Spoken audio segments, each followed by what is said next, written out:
Galera, o que é isso aqui, ó? Isso aqui são as medalhas da Meia do Rio de Janeiro. Que esse ano eu sou embaixadora. Eu tive um bate-papo muito legal com o Dr. Sérgio Maurício. Ele deu tantas dicas bacanas sobre como cuidar do seu corpo agora, como você recuperar das lesões, como você não ter lesões agora nesse período de quarentena. Então aproveita, corre lá e pega umas dicas muito legais que a gente já deu pra Maratona do Rio de Janeiro, que vai ser em outubro, hein? Assiste aí.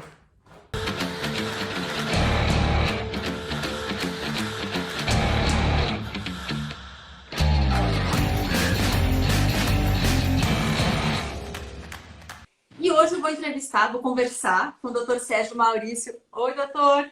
E aí, Babi? E aí, galera? Tudo bem?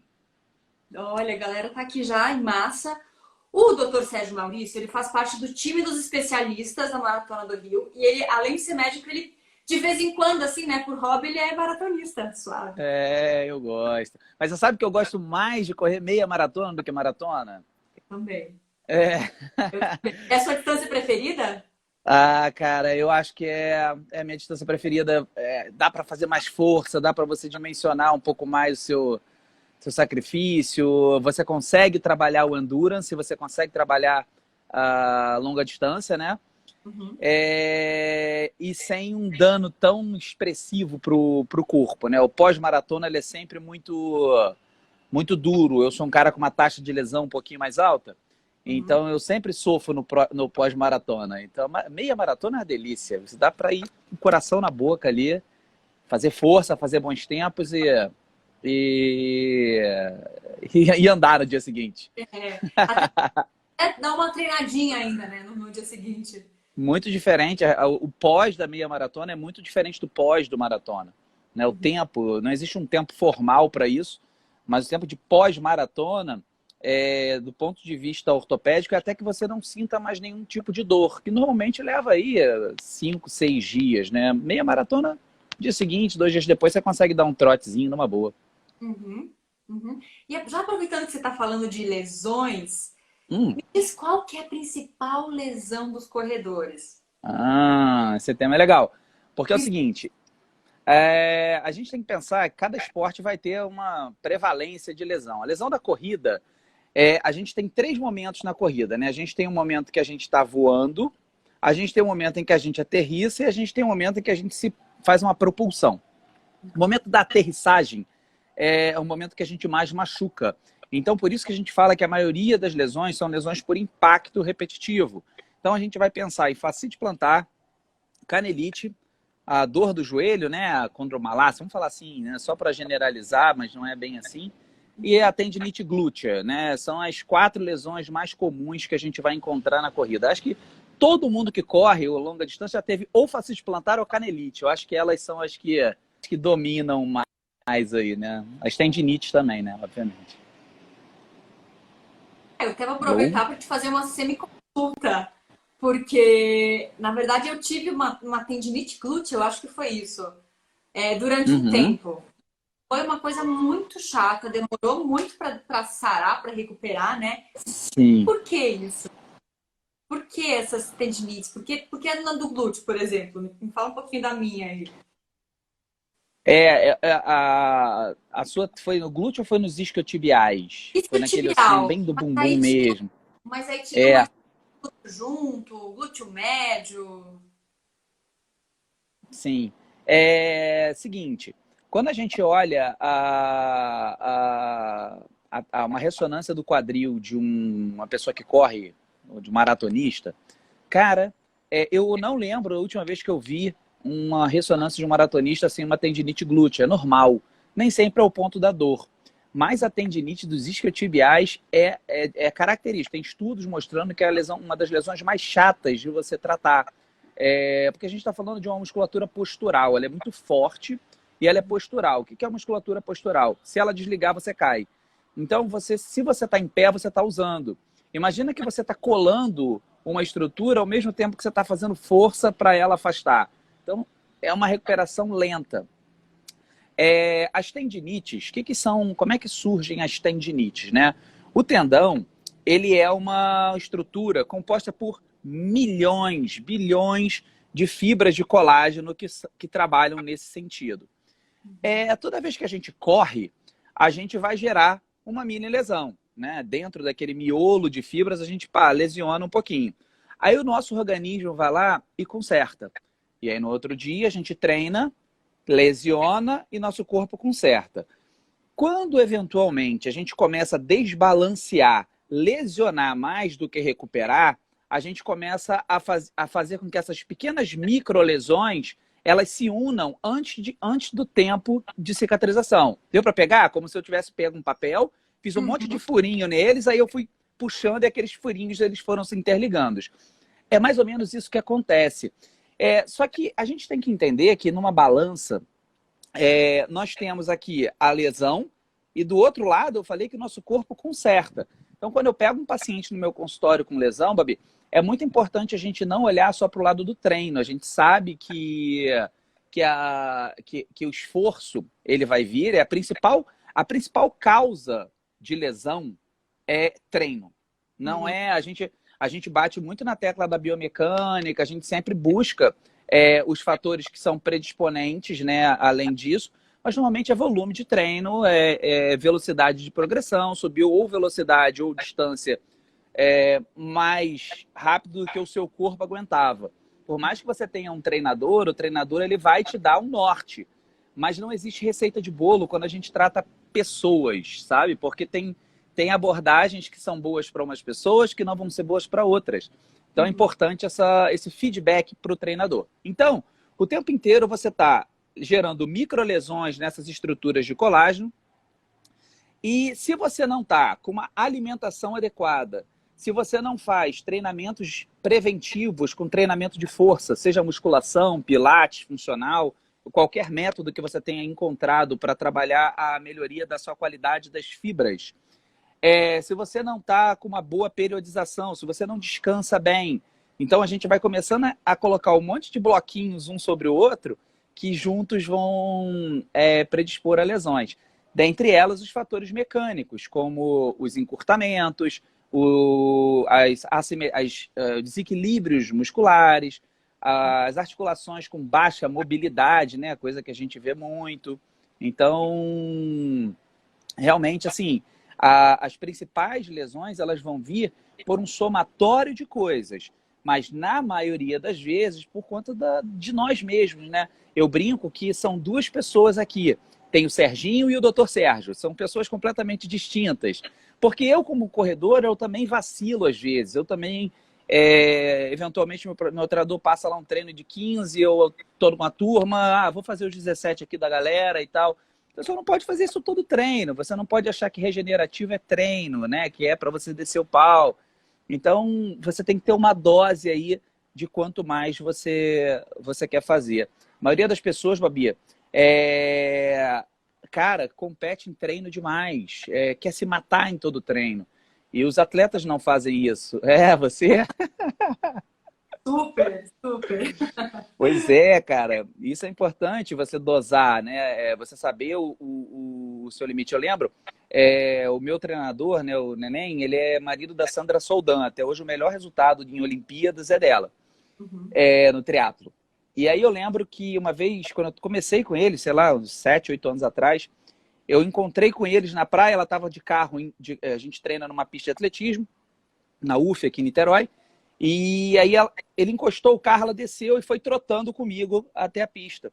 Cara, estava me dando nervoso a velocidade que ela estava trotando, de tão devagar que ela estava trotando. Só que chegou na pista, o coro cantou. E a gente está falando de uma atleta olímpica, então assim, sabe o que está fazendo. Além disso, ela é médica do esporte também, né? Assim como eu. Então, ali a gente começa a ver uma coisa que eu gosto muito, Babi, essa galera, essa turma experiente na corrida, galera experiente mesmo. É muito interessante você bater papo com essa turma. Felizmente, aqui em Niterói é um antro de triatletas, né? Então tem o Armando Barcelos, que também é um atleta olímpico, que eventualmente eu tenho a oportunidade de treinar com ele. E é muito maneiro essa troca, muito maneiro essa troca de aprender a treinar. Que, cara, calma, você não precisa forçar aqui, deixa para forçar ali. Por que você está fazendo assim tão forte? Então você acaba deixando de se lesionar, porque você aprende a questão da experiência com as pessoas. Isso é muito importante. Então quer dizer, Sérgio, doutor Sérgio, que faz. Bom, tô falando com o Sérgio agora, né? Eu não tenho essa menor formalidade, Babi. Eu sou aqui da corrida com a galera. Corredor raiz, tipo a gente. É, isso aí. O seguinte, descansar faz parte do treino, então. Uhum. E aí o que acontece? Tá todo mundo aqui nessa quarentena, louco, querendo correr pelas paredes. E como é que a gente pode usar essa quarentena para nos ajudar? Para Uhum. descansar? Não sei. O que você recomenda para a gente fazer? Maneiro. Eu acho que assim, do ponto de vista dos lesionados, né? Do ponto de vista melhoria das valências, é o seguinte, gente. Eu falei que a lesão ela vem por fatores de risco que estão presentes de um lado e a exposição do outro, que é o nosso treino, nosso volume de treino baixo, médio ou intenso. Esse é o momento de você dar atenção para esse lado da balança, que são o que o corredor não gosta de fazer? Entrar numa academia e fazer fortalecimento muscular. A gente odeia isso. Do atleta entrou uma ligação aqui, foi mal. É uma característica do atleta de rua, ele não gostar muito do treinamento de força, ele não gostar muito do treinamento indoor. Só que esse é o momento, gente, da gente trabalhar um pouco esse nosso lado, focar um pouco nas nossas carências, que são fraqueza de musculatura de maneira geral, mobilidade da articulação do quadril, mobilidade da articulação do tornozelo. E uma coisa muito importante para quem está aqui, as pessoas ficam extremamente preocupadas assim, perdi um treino, principalmente para quem vai fazer a sua primeira meia maratona, a primeira maratona. Cara, eu perdi um treino, perdi uma semana de treino, ferrou. Cara, calma, não tem nada disso. É extremamente comum pessoas que estão fazendo um ciclo de treinamento para uma meia maratona ou para uma maratona terem que interromper durante uma semana por motivos qualquer, uma viagem a trabalho, uma lesão, um resfriado, uma doença. Então, não precisa ficar grilado com isso. Como é que a gente fica condicionado fisicamente? Nosso coração, né, ele é um músculo. E como qualquer músculo, quando a gente usa, a gente vai ter hipertrofia. O músculo ele é dessa grossura, ele vai ficar mais grosso. Você saiu para um treino de tiro, você saiu para um treino forte, o seu coração ele tem que bombear muito sangue, então você está dando aquele estímulo para ele. Muitas pessoas aqui já ouviram falar no termo coração do atleta, que é um coração maior, é um coração mais grosso. E é verdade, é um coração mais forte. Você fazendo atividades físicas aqui, dentro da sua casa, como eu tenho feito, aproveitar para subir e descer de escada, quando eu saio na rua, eu já fui atender no meu consultório, então tive de descer, de subir escada, no meu consultório no alto, aqui meu prédio também. Você vai conseguir manter o seu coração batendo forte. E no momento que seu coração bate forte, o seu dano ele vai ser menor. É claro que se você não está correndo, você não vai estar com o seu fator específico ali, né? Você não vai estar, você vai sofrer um pouquinho quando você voltar. Só que em vez de você sofrer um mês, como aquelas pessoas que estão 100% paradas, você vai sofrer uma semana e meia, 2 no máximo. Além disso, você vai estar com a sua panturrilha forte, você vai estar com o seu quadríceps até às vezes mais forte do que antes, com sua postura, o seu core melhor estabilizado. Então você vai estar protegido, então a chance de você ter uma lesão ela é menor do que a daquela pessoa que forçou muito a barra, que ficou sedentária, e o seu sofrimento do ponto de vista cardiovascular, cardiometabólico, ele também vai ser menor. Então é muito importante as pessoas darem atenção agora. O que não está faltando são excelentes profissionais de educação física, né, disponibilizando a metodologia de treinamento deles para que as pessoas sigam aí, façam as aulas coletivas. Existem aplicativos para isso, de redes de academias grandes que estão abertos aí para a turma fazer. Eu tenho feito, tem sido uma excelente experiência. Eu sou um cara todo encurtado, né? Homem é muito encurtado normalmente, e eu tenho feito aulas de yoga. Nossa senhora, tenho sofrido muito. Sofrido, mas sofrido mesmo. Assim. Trabalha... De repente, até trocar a dinâmica é até bom para os corredores, né? Para dar uma descansada em certos músculos que talvez precisavam dar uma recuperada. Tô certa? Tá certíssima, certíssima. Se a gente pensar naquele mecanismo de mola, né? Quando o nosso pé aterrissa no chão e ele se propulsiona, pô, a carga que a gente faz na face plantar, no tendão de Aquiles é muito grande. Dá um descanso para eles agora. Não vai ter nenhuma prova que você vai ter que treinar desesperado logo assim que passar a quarentena. Então, eu acho que é uma excelente maneira de você descansar. Você está certíssima, cara, certíssima. Muito bacana. E não falta opção, né? Impressionante como eu estou descobrindo maneiras de você treinar em casa nesse período. Eu estou impressionado como é simples você treinar em casa. Cara, muito maneiro. Eu tenho gostado muito. Apenas quadradinho, corpo. Às vezes nem tênis precisa, né? Aham. Vai pulando, vai dando jeito, vai fazendo exercício funcional.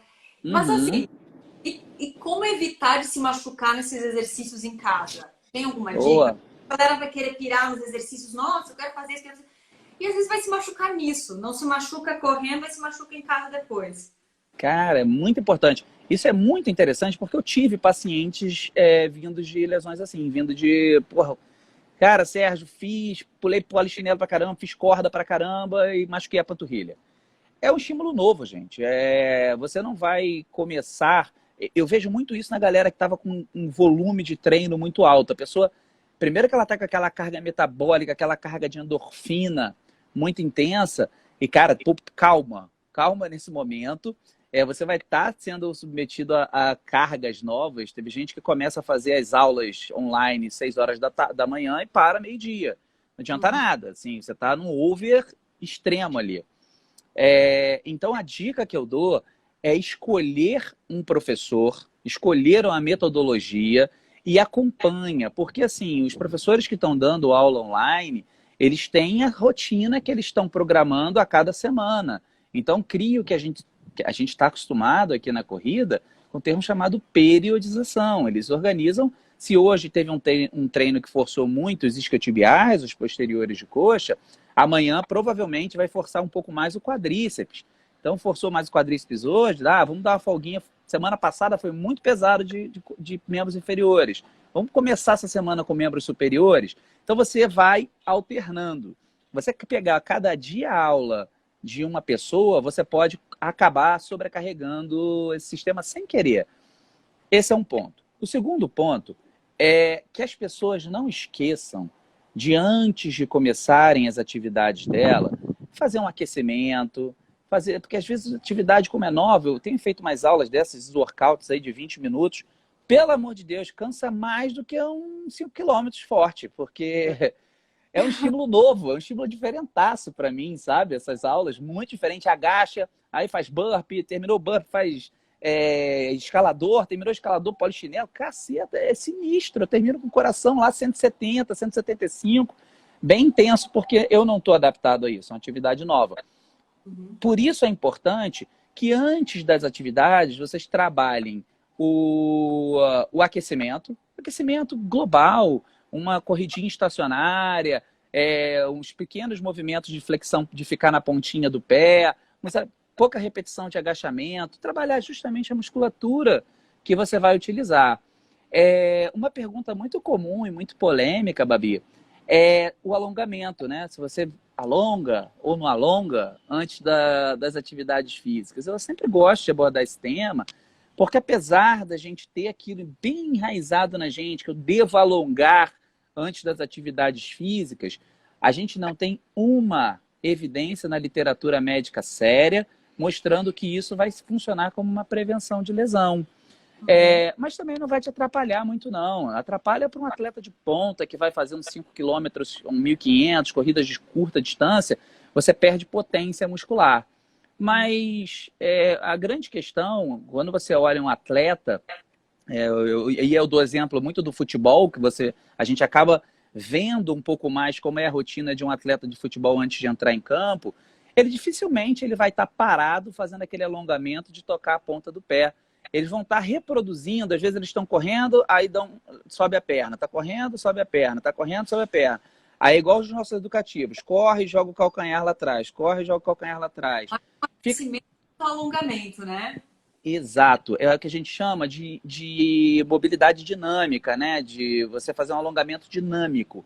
Então você está solicitando aquela musculatura, está dando só uma esticadinha nela e voltando, enquanto você também está ativando e recrutando fibras musculares. Quando a gente está parado, nosso coração está bombeando sangue, mas ele está bombeando sangue para a cabeça, para os nossos intestino, para os rins, para o estômago. Ele não está preocupado em encher o nosso músculo de sangue. Quando a gente está... Eu dou muito esse exemplo dessa variação, né, da vascularização, que é você tentar fazer uma conta no quilômetro 40 de uma prova. Você não consegue fazer a conta de quantos minutos faltam para você completar, para você conseguir chegar, né, fazer um sub-3. Quanto que falta aqui? Dá um nó na sua cabeça, porque não tem sangue aqui. 95%, 90% do seu fluxo sanguíneo vai estar no músculo. Então é muito importante a gente entender que no esporte intenso, o sangue ele vai estar todo na perna, na corrida. Ele vai estar ali embaixo. Então, por que isso acontece? Para que você oxigene melhor o seu músculo. Se você começa o seu exercício de forma intensa, sem ter dado uma oxigenada, sem aumentar a vascularização do seu músculo, você fica mais predisposto a um estiramento muscular. Isso não é legal, né? Você vai ter que acabar parando as suas atividades. Já tá chato estar em casa. Ficar em casa sem atividade física vai ficar mais chato ainda. Sérgio, que tava louca para te perguntar uma pergunta aí, que assim, foi o trend topic dessa semana. Todo mundo falando.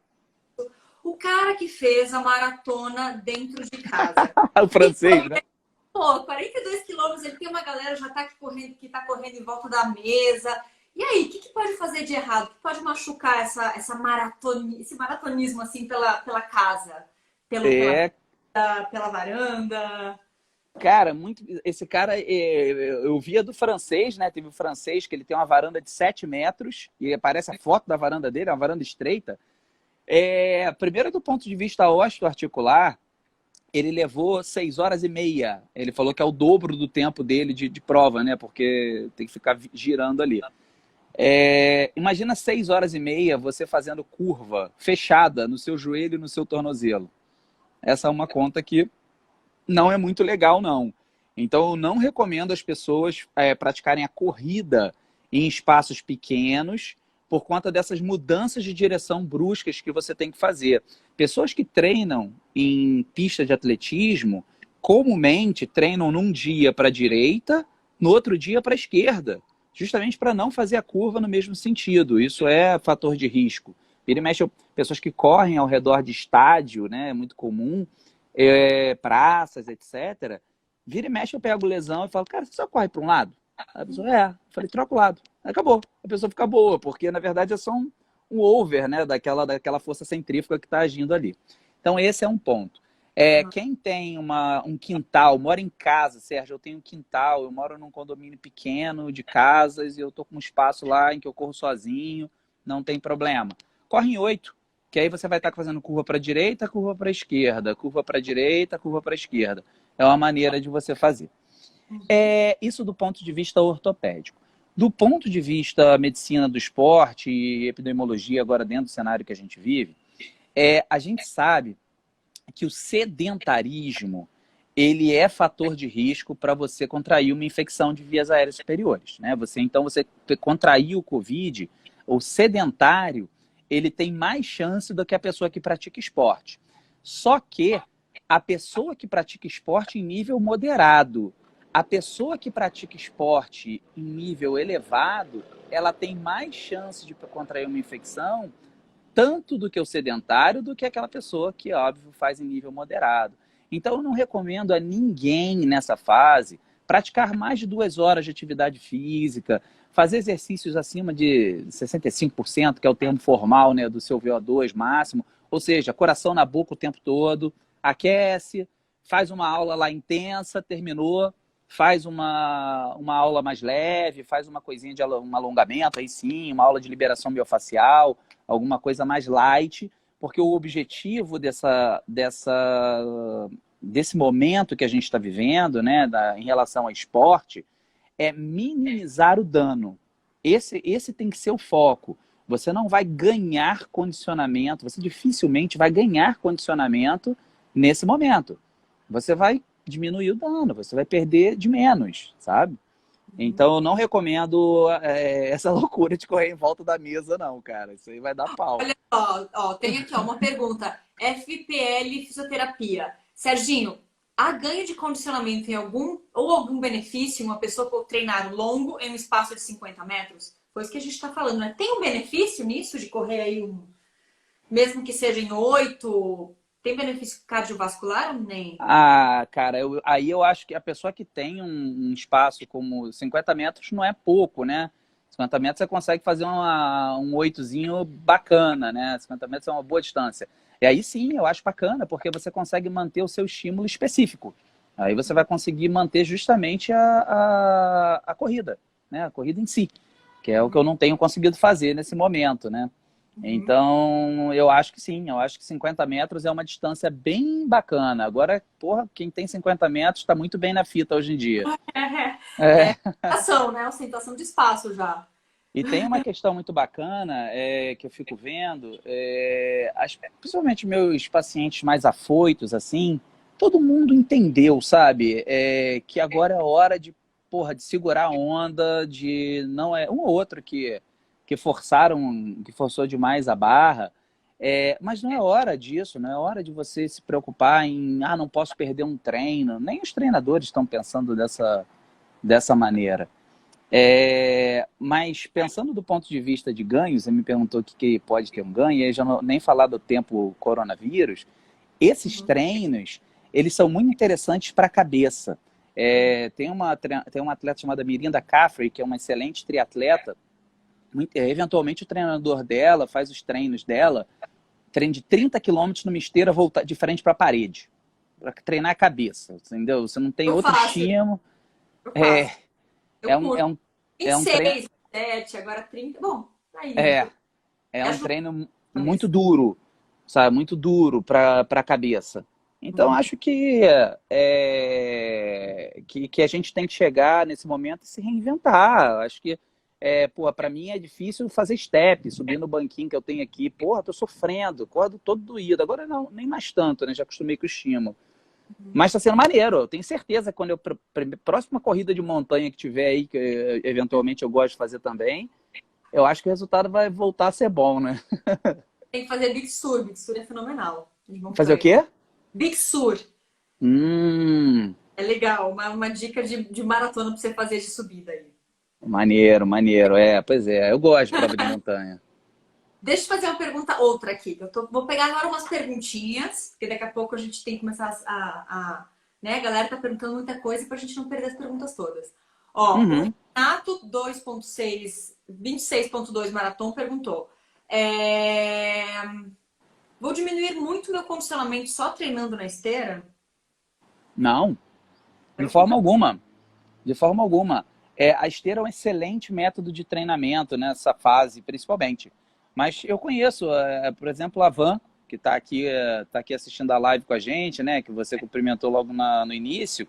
Aham. A Vanessa, a grande maioria dos treinos dela, e ela corre muito bem, é feito em esteira. A grande maioria. Ela teve um episódio em que ela passou a correr só na esteira e, cara, ela eventualmente vai pro final de semana, ela corre na rua, o restante é tudo na esteira. Então não é. É claro que é um estímulo diferente. Quando a gente corre na esteira, eu lembro quando eu fiz essa transição, que eu comecei a correr na esteira, na academia, né? E aí, como eu fui correr na rua, era muito mais difícil. E hoje, quando eu vou correr na esteira, é mais difícil. Tem pequenas diferenças, mas só em termos técnicos, na esteira você vai ter mais saltos e na rua você tem que se empurrar um pouco mais. Basicamente isso. Então a esteira costuma ter uma oscilação vertical maior, você vai trabalhar um pouquinho mais sua panturrilha, quem não está acostumado faz um fortalecimentozinho de panturrilha associado, porque costuma dar uma gritada aí na panturrilha e no tendão de Aquiles.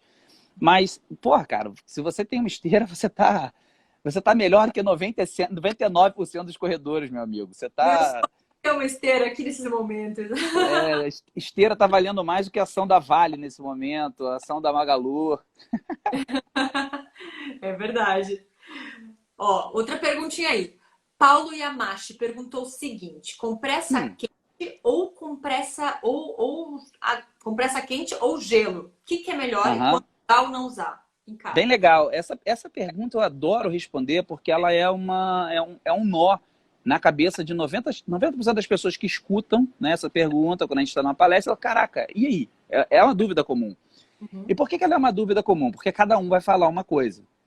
Quando cada um fala uma coisa, é porque não existe uma verdade absoluta. Não tem, porra, como você ir em 10 médicos, 5 vão falar uma coisa, outros vão falar outra.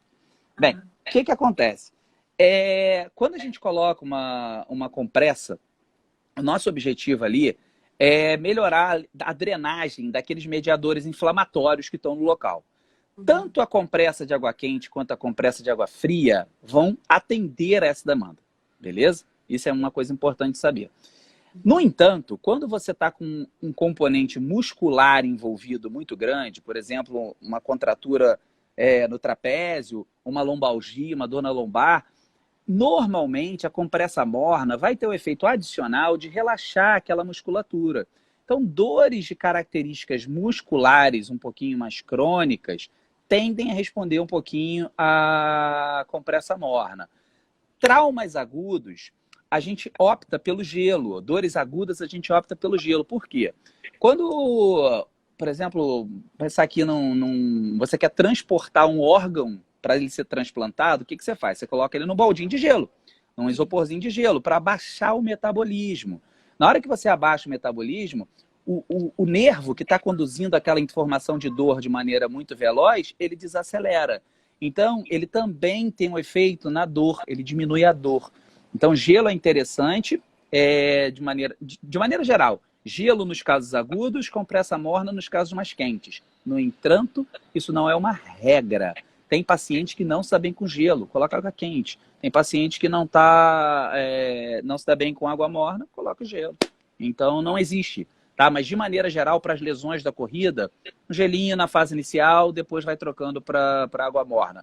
Claro, tentando pegar uma coisa mais genérica. Mas aí veio um ponto importante, que às vezes a pessoa fala assim, coloca gelo. Ih, eu coloquei água quente, achando que fez besteira. Fez não, fica tranquilo. Você não vai estragar seu corpo porque você fez uma compressa quente em vez de fria. Relaxa que isso é mito, mito, mito. Então, e quando forem dois, por exemplo, assim, ó, que nem o Renato 26, 2 maratona que perguntou. Quando for no calcanhar, que tem pouca musculatura, melhor gelo ou melhor calor? Beleza. Provavelmente ali a gente está pensando em calcanhar, ou uma tendinite do Aquiles, ou uma fascite plantar. Não tem melhor ou pior. Eu mesmo já acabei de sair, né, de um quadro de fascite plantar. E, cara, eu botava os dois. Recomendo para os meus pacientes o seguinte: coloca, vê qual que você se sente melhor. É aquele que vai ser.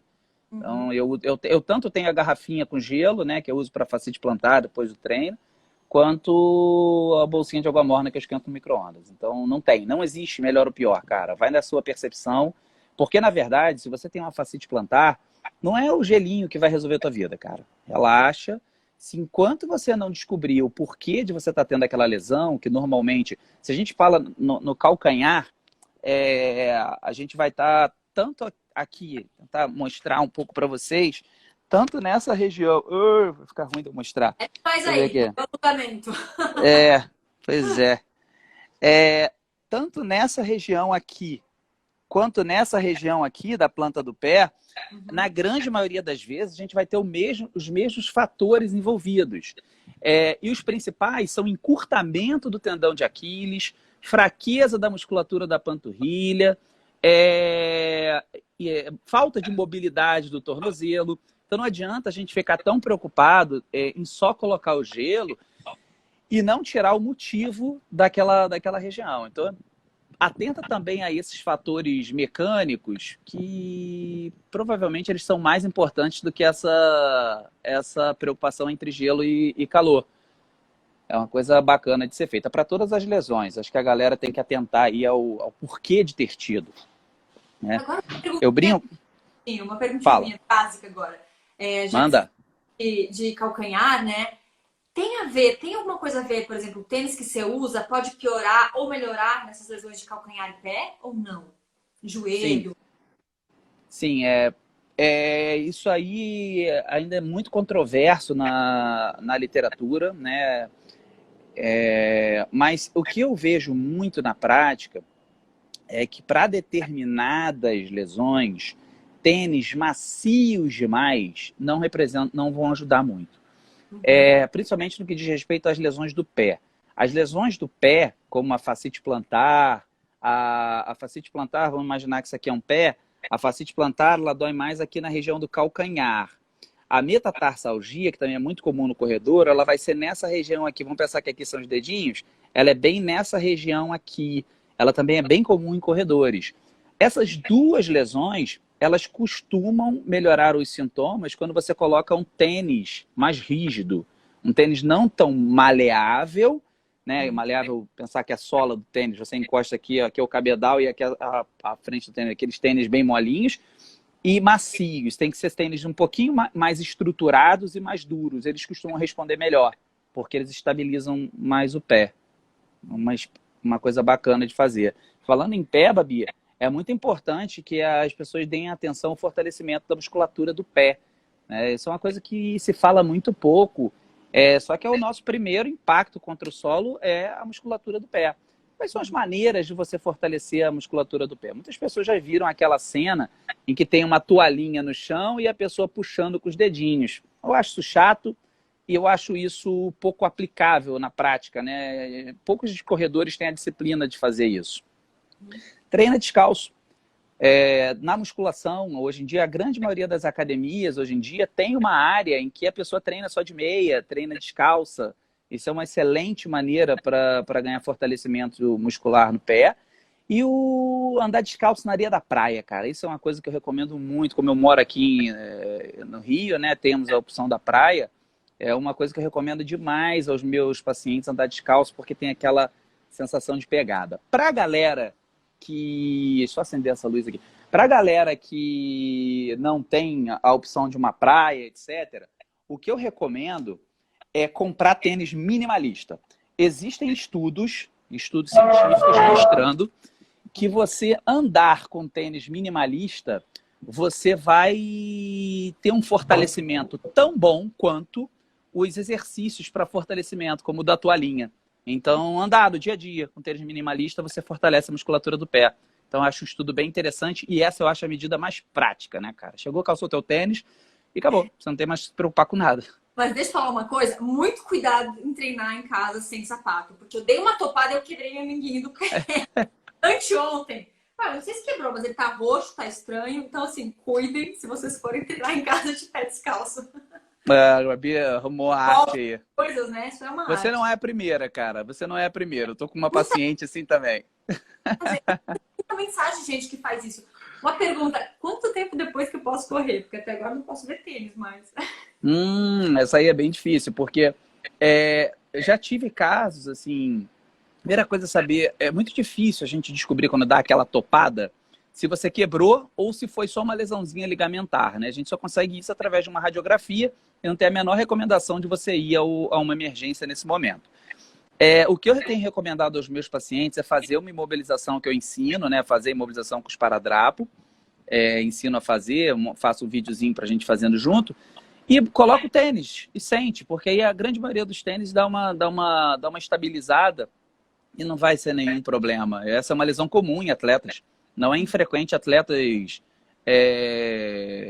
jogarem futebol, jogarem outras modalidades em que você usa tênis com um dedinho fraturado, não.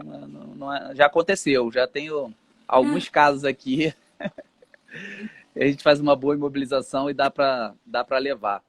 Mas, claro, a medicina do esporte ela tem muito isso, sabe, Babi? A gente, muitas das vezes, até pegando o gancho agora de lesão, nem sempre você está machucado, você vai precisar parar. E, na verdade, quase nunca você precisa parar. Essa é a grande diferença da medicina do esporte para a medicina tradicional, para a ortopedia tradicional. Aquela, cara, para de correr por 6 semanas. Peraí, dá para fazer alguma coisa? Posso pedalar? Posso correr na água? Posso nadar? Normalmente a gente é mais maleável em relação a isso, pensando no retorno, pensando na perda de condicionamento. Uhum. Uma perguntinha da Primalta 2006. Samompas ajuda na dor muscular ou é só lorota? Difícil falar assim, né? Mas existem algumas... não vou pegar de uma marca isolada, né? Vou pegar os emplastros de maneira geral, as pomadas de maneira geral. elas não vão ser tão eficazes, definitivamente não vão ter a mesma eficácia do que um comprimido, porque, na verdade, ali você tem um anti-inflamatório tópico colado na sua pele com absorção mais local, ou até mesmo um diclofenaco gel, né, que você passa, tem uma marca famosa, Cataflan, vou falar aqui que não tem problema, mas o Cataflan gel, que a gente vira e mexe é feito, mas assim, vai ter um efeitozinho anti-inflamatório ali. É provado, sim, cientificamente, que o efeito anti-inflamatório tópico ele é funcional, só que vai depender do tipo da sua lesão. Se você tem uma lesão muito profunda, vamos pensar aqui, uma lesão muito profunda, você tem uma lesão dentro do seu quadril, não adianta passar por fora, porque tem muitas camadas antes de chegar lá no meio. Diferente de uma tendinite que dá aqui atrás daquele ossinho do pé, atrás aqui daquelas bolinhas do tornozelo, que é a tendinite do tibial posterior, que ali é pele e o tendão. Então você vai ter uma penetração maior. Mas eu não, mais uma vez, não ficaria preso a esses métodos, porque não são métodos que estão voltados para tratamento do motivo de você ter se lesionado. Eu pego muito no pé disso, porque é o seguinte, o que eu mais vejo e que é muito comum é a pessoa lesionou, aí ela para de correr. Ela fica boa. Só que ela fica boa, mas ela não tratou o motivo. É como se você fosse um pneu, o seu pneu entrou um preguinho, e aí você parou no primeiro posto de gasolina que você viu, encheu o seu pneu e seguiu a tua vida. Daqui a 3 postos de gasolina, você vai ter que parar de novo. Então, se você não tratou o motivo da sua lesão, você vai ter de novo ela. Pode ser em 1 hora. Na hora que você impor o treino, vai machucar. Vai machucar. Então, não fica muito preocupado com esses métodos exclusivamente analgésicos, não. Foca no motivo da lesão. Uma pergunta para você agora, sem ser minha. Quando é que você vai apertar, Sérgio, a tua planilha, começar a tua planilha para maratona? Você vai fazer maratona do Rio, né? Ou vai na 21? Pois é, eu tô realmente pensando aí nisso. Eu tô inscrito para maratona, mas né, não tem nem a ver com a quarentena. Como eu tô saindo de um quadro de fascite plantar, eu fiz a maratona em Nova York em novembro, e eu tive uma fascite plantar que me deu bastante trabalho. Então eu não sei se é prudente eu entrar num ciclo de maratona depois de uma lesão. Eu acho que é mais prudente eu entrar num ciclo de meia maratona para aí depois ano que vem, pensar em maratona. No entanto, eu acho que as pessoas, em geral, vão ter que pegar o primeiro mês, gente. Eu acho que a quarentena ela não vai durar só 15 dias, não. Eu acho que a gente vai, até a coisa voltar ao normal aí, eu acredito aí, início de maio, ainda acho que o mês de abril ainda vai ser um mês complicado para a gente. Então, pessoal, nada de sair correndo igual um eufórico logo assim que acabar a quarentena. É muito importante que vocês peguem o primeiro mês, marca isso, cara, 4 semanas, vocês vão ser iniciantes novamente, vocês vão ser iniciantes. Então, tem que começar... Pega lá a base e recomeça. Exato, sabe? Tá correndo, viu que tá perdendo mecânica, viu que tá, pesado demais, anda um pouco, deixa a musculatura recuperar, porque o maior perigo que tem para o corredor é quando ele cansa e ele perde a mecânica dele, porque o tempo todo a gente está falando que na hora que você aterrissa, a sua musculatura como um todo, ela vai atuar, freando você. Se essa musculatura não está te freando, está sobrando tudo para os tendões, está sobrando para os ossos, e aí você fica dando tranco, e é aí que você machuca. Sabia, inclusive, que quando a gente fala para as pessoas fazerem musculação, esse é um dos motivos? A musculação, ela faz com que você canse mais tarde. Aquelas 10 repetições lá com carga máxima que você faz, ensinam o seu músculo a otimizar a produção de energia, a melhorar a produção de energia. Então, quando você sai para um treino de 30, que você sai de casa bonitinha no início, lá no 15 já está começando com a mecânica ruim, no 30 já está bem pesada a corrida, em vez de você... Arrastando o pé, exatamente. Em vez de você cansar no 20, você vai cansar no 24. Qual é a diferença disso? Em vez de você ter ficado 10 km exposto, você ficou 6 km exposto, digamos assim. Então, seu risco ele vai ser menor. E, além disso, melhora a qualidade das fibras musculares e tendíneas, né? A melhor maneira de você prevenir uma tendinite é fazer musculação. Então nem sei mais por que eu tava falando disso. Às vezes fico entrando lá, puxando o assunto, entro no outro. Ah, do retorno, né? Do retorno. Retorno. Então, gente, sejam iniciantes, não é vergonha no meio de um treino você falar, cara, porra, segue aí que eu tô moído. Porque o que importa é o dia da prova, cara. É no dia da prova. Não compete nesse momento, porque quando você pegar quando tá no quilômetro 35, aquele pangaré que tava lá te zoando e você pega ele e deixa pra trás, essa sensação é muito mais gostosa. Não, eu posso Eu falar sou uma coisa. competitivo pra caramba também. Eu gosto muito de competir. Apesar de não competir há muito tempo, Eu eu sou gosto muito. competitiva que, assim, quando eu tenho que treinar certo, eu prefiro treinar sozinha, porque eu sei que não vai ter ninguém para eu competir. Aí eu consigo ficar correndo Isso. tranquila, eu consigo fazer regenerativo, porque se tem gente comigo, não dá, não vai. A gente começa a querer puxar, enfim. É sempre Não é uma. simples. Até para prestar atenção na mecânica, eu recomendo que as pessoas corram sozinhas, né? Quando elas estão querendo.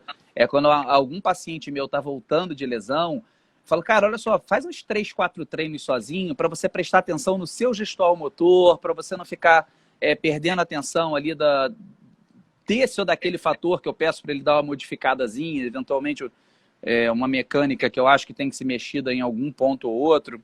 Então eu falo, cara, para e concentra. Concentra na sua mecânica. Uhum, Nem música. Até sem música que eu acho importante. uhum.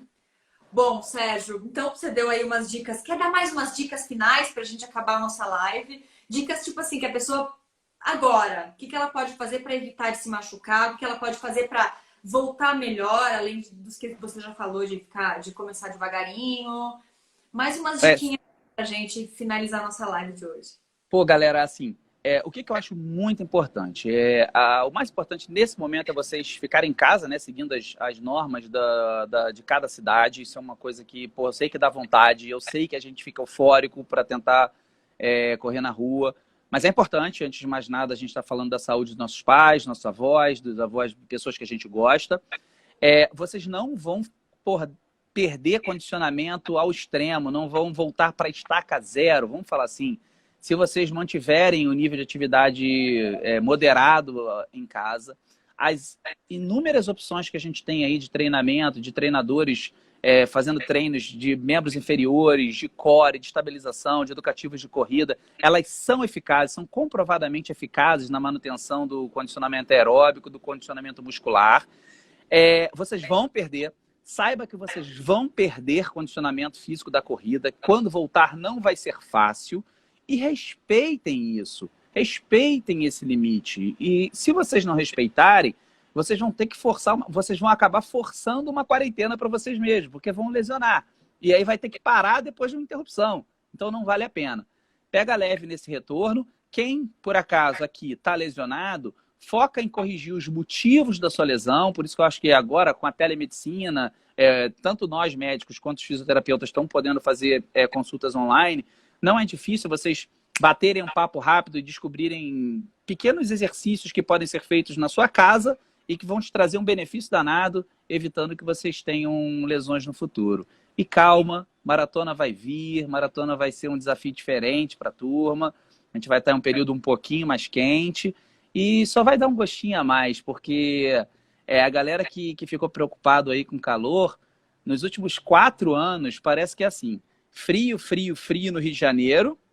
Dia da maratona, calor. Depois frio, frio, frio, frio. 3 ou 4 anos é assim seguido. Seguido. Então a maratona do Rio vai ser quente qualquer época do ano, galera. Tá certo, já se preparem. O calor vai estar aí com a gente, né? Com certeza. E uma coisa boa, pelo menos vai estar todo mundo bem renovado, bem descansado para recomeçar todos os ciclos, né? Sim, certamente, cara. Foca nisso, foca em... usa esse período como um período de base. Lembra lá o período de base em que o treinador coloca muita montanha, muita areia fofa, muito treino de força e não de intensidade nem de volume? É isso. Vocês agora estão na fase de base. Pensa dessa maneira, que eu acho que é a melhor maneira de vocês abordarem o período. Uhum. E vambora, que E treinamento não vambora. pode parar. O mais importante é o seguinte, é se manter ativo. Todo mundo começou a fazer atividade física por um motivo, seja para emagrecer, seja porque gosta, seja porque usa como uma ferramenta para tratamento da depressão, tratamento de ansiedade. Muita gente usa a corrida como ferramenta de manutenção de saúde mental. E aí, essas pessoas estão descobrindo que nessa fase não é só a corrida que melhora o bem-estar, que você fazer outras atividades também vão proporcionar um bem-estar e acaba sendo um aprendizado, porque pegar essas pessoas e mandar parar de correr temporariamente quando necessário, cara, é pior do que xingar a mãe. Assim, a pessoa sai brava contigo porque não aceita. Mas essa fase está servindo também para a gente aprender que existem outras modalidades e que elas são complementares. Então, foca nisso que todo mundo vai sobreviver dessa, todo mundo vai passar, a gente vai continuar correndo, se esbarrando, se ajudando e se abraçando no final da corrida, né? Que não tá podendo abraçar ninguém. Pô, saudade de abraço, cara, que eu tô. Poxa, demais. Abraçoado, né? Isso aí. Então, pô, queria te agradecer muito, Sérgio, pela super aula que você deu para todo mundo que está aqui, que está todo mundo se preparando para a Maratona do Rio de Janeiro. Galera, lembrem o que ele falou e é isso, vamos continuar se mexendo, colocar uns horários, né? Eu acho interessante a gente pensar, ó, tal hora para fazer o exercício. Não deixar Boa, excelente. Né? Porque como a gente não está com coisas tão certas de agenda, é importante deixar o horário fixo para não se perder, para não deixar para amanhã e deixar para depois de amanhã, né? Isso aí, excelente, cara, excelente ponto, muito importante. Então, E bem-vinda ao nosso time, cara. Bem-vinda, essa foi uma excelente aquisição. Obrigado aí por aceitar o pedido da maratona, né, cara? Em nome da turma toda aí, te dar agora oficialmente boas-vindas aí e tenho certeza que vai ser maneiríssimo correr aí junto aí. Essa não é nem corrida, cara. Acho que maratona é uma festa. Maratona do Rio é um evento, é uma festa, não é corrida. É mais que isso, é mágico.